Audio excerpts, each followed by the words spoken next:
Two of a Kind by David A. Miller.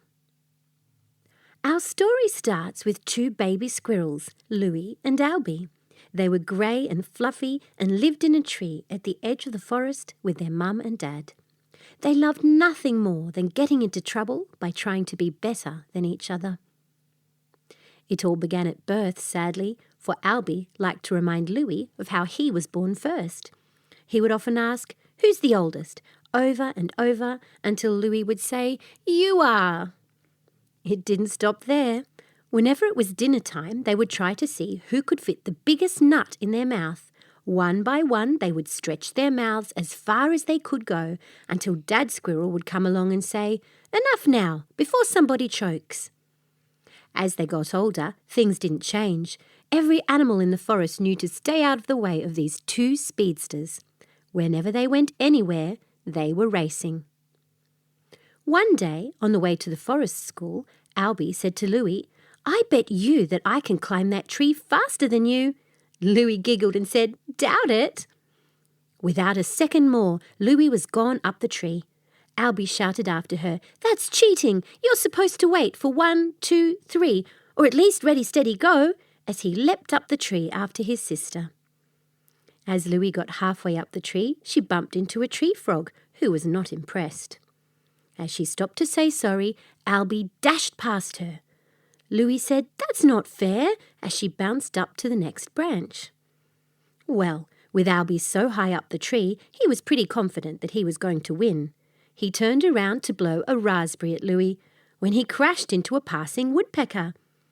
This now gave Louie the chance to get to the top of the tree first.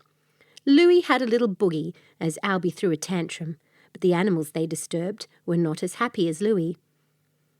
Later that day, the two squirrels zoomed through the forest, past the meadow, past the mountain in the middle of the forest, all the way to the lake at the other end.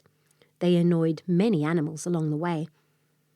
Here's a list: a bear, a deer, 2 goats, 1 flock of geese. As they reached the lake, Albie was well in front when he turned around to jump backwards into the lake to have a more dramatic finish. He didn't see the moose behind him, and instead of diving into the lake, he crashed straight into the bottom of that moose. Louie fell over laughing, but the moose wasn't impressed. As they swam around the lake for a little while, there happened to be a frog sitting on a lily pad while all the other frogs were swimming around under the water. Albie said, "I can hold my breath longer than you." Louie laughed and said, "Don't be silly." Both squirrels disappeared under the water. The seconds passed and Albie and Louie were swimming around. They saw a long stem of the lily pad, so they both grabbed it and held it tight. Albie kicked at Louie wildly, and the lily pad started to swing from side to side with the poor frog on it. Suddenly, the stem of the lily pad ripped and the lily pad started to float away. Like I mentioned earlier, Albie was kicking Louie, but he had used up all his air, so he opened up his mouth and it filled with water. Spluttering, he swam to the surface, followed by Louie, both gasping for air. But Louie said, "Told ya!" That little frog was very upset. He gave them a stare and hopped away. Both Albie and Louie hardly noticed. They got out of the pond and dashed back through the forest all the way home. When they got home, their mum and dad were serving dinner. They all sat down for tea when there was a call from the bottom of the tree. "Mrs. Squirrel, Mr. Squirrel, can we have a word, please?" At the bottom of the tree were all the animals that Albie and Louie had upset. A tree frog and a woodpecker, not forgetting the frog and a bear, as well as a deer, 2 goats, a flock of geese, and last but not least, a moose. They were all very cross. Mr. Squirrel and Mrs. Squirrel had a long conversation and said loads of apologies. When they finished talking, they came up the tree to see Albie and Louie sitting on their beds. They knew they were in trouble. Mrs. Squirrel looked cross, and Mr. Squirrel looked furious. Mr. Squirrel said, "I can't believe you did that, Louie. You beat your brother up the tree."